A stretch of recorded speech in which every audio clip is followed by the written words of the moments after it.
आज मैं आपको दो कहानी सुनाऊंगा।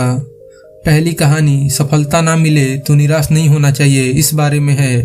और दूसरी कहानी जब मन अशांत हो तो हमें क्या करना चाहिए। तो आइए पहली कहानी को शुरू करते हैं।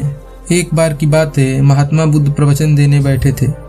प्रवचन सुनने वालों में एक व्यक्ति ऐसा था जो बुद्ध की बातें बहुत ध्यान से सुनता था।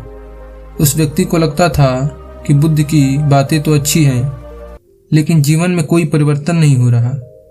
एक दिन बुद्ध कह रहे थे, अगर कोई व्यक्ति आपके ऊपर गुस्सा करता है तो अपना खुद का नुकसान करता है, लेकिन अगर आप भी गुस्से का उत्तर गुस्से से देते हैं तो आप उससे भी ज़्यादा खुद का नुकसान करते हैं। यह बात सुनते ही वह व्यक्ति भड़क उठा और बोला, मैं इतने दिनों से आपको सुन रहा हूँ, लेकिन मन में कोई परिवर्तन नहीं आ रहा, तो आपके प्रवचन सुनने से क्या लाभ है। बुद्ध ने उस व्यक्ति से पूछा, तुम रहते कहाँ हो। व्यक्ति ने जवाब दिया, मैं श्रावस्ती में रहता हूँ। बुद्ध ने फिर पूछा, यहाँ से श्रावस्ती की दूरी कितनी होगी और आने जाने में कितना समय लगता है। उस व्यक्ति ने दूरी बता दी और ये भी बता दिया कि आने जाने में कितना समय लगता है। इसके बाद बुद्ध ने फिर पूछा, आना जाना कैसे करते हो। व्यक्ति ने कहा, मैं कोई ना कोई सवारी ले लेता हूँ। बुद्ध ने कहा, एक बात बताओ, क्या तुम बैठे बैठे वहाँ पहुँच सकते हो। उसने कहा, बैठे बैठे कैसे पहुंच सकते हैं, इसके लिए या तो सवारी करनी होगी या पैदल जाना होगा। बुद्ध बोले, ठीक इसी तरह चलकर ही लक्ष्य तक पहुंच सकते हैं। तुम जिस लक्ष्य के लिए आए हो वह शांति है, आत्मा है। तुम सोच रहे हो वहां ऐसे ही पहुंच जाओगे, इसमें भी समय लगता है। हर रोज सत्संग करोगे, विचारों का मंथन करोगे तो हो सकता है तुम भी एक दिन अपने लक्ष्य पर पहुंच जाओगे। दोस्तों, दूसरी कहानी बाकी है, लेकिन पहली कहानी की सीख 2 लाइनों में समझ लेते हैं। बुद्ध ने यहाँ संदेश दिया है कि हमें कभी निराश नहीं होना चाहिए, सतत प्रयास करते रहना चाहिए, मंजिल मिलती है। अगर कोई व्यक्ति प्रयास करने में ही निराश हो जाए और बार बार यही सोचता रहे कि मैंने प्रयास किए लेकिन परिणाम नहीं मिला, तो वह व्यक्ति अपने लक्ष्य के अंतिम पड़ाव पर ही थक जाएगा और काम अधूरा रह जाएगा। इसलिए हमें हमेशा प्रयास करते रहना चाहिए। तो चलिए दोस्तों, दूसरी कहानी को शुरू करते हैं। गौतम बुद्ध रोज अपने शिष्यों को उपदेश देते थे। बुद्ध के प्रवचन सुनने शिष्य के साथ ही अन्य लोग भी पहुंचते थे।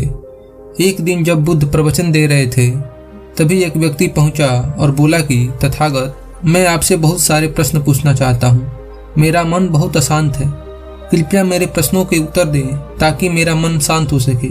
बुद्ध ने उससे कहा कि मैं तुम्हारे प्रश्नों के उत्तर जरूर दूंगा, लेकिन तुम्हें 1 साल का मौन धारण करना होगा।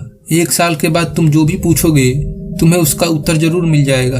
उस व्यक्ति ने कहा, 1 साल बाद आप मेरे प्रश्नों का उत्तर अवश्य देंगे, है ना। बुद्ध ने कहा कि हाँ, मैं अपनी बात का पक्का हूँ, तुम्हारे सारे प्रश्नों के जवाब दूंगा। लेकिन 1 साल बाद बुद्ध की बात मानकर उस व्यक्ति ने मौन व्रत धारण कर लिया। धीरे धीरे मौन की वजह से उसका मन एकाग्र होने लगा, वह ध्यान में उतरने लगा, मन भी शांत होने लगा, उसके सभी प्रश्न खत्म होने लगे। 1 साल बीत गया। समय पूरा होने के बाद बुद्ध ने उस व्यक्ति से कहा कि अब तुम अपने सभी प्रश्न पूछ सकते हो। ये बात सुनकर वह व्यक्ति हंसा और कहा कि 1 साल पहले मेरे मन में कई प्रश्न थे, लेकिन अब सारे प्रश्न शांत हो गए। अब मेरे पास आपसे पूछने के लिए कोई प्रश्न नहीं है। बुद्ध ने उस व्यक्ति से कहा कि जब तक हमारा मन शांत नहीं है, मन में ढेरों प्रश्न उठते रहते हैं, उसकी परेशानियां बनी रहती हैं।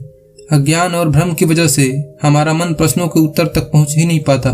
कुछ समय मौन धारण करके हमें हालातों को समझना चाहिए, तो सारे प्रश्नों के उत्तर स्वतः ही मिलने लगते हैं।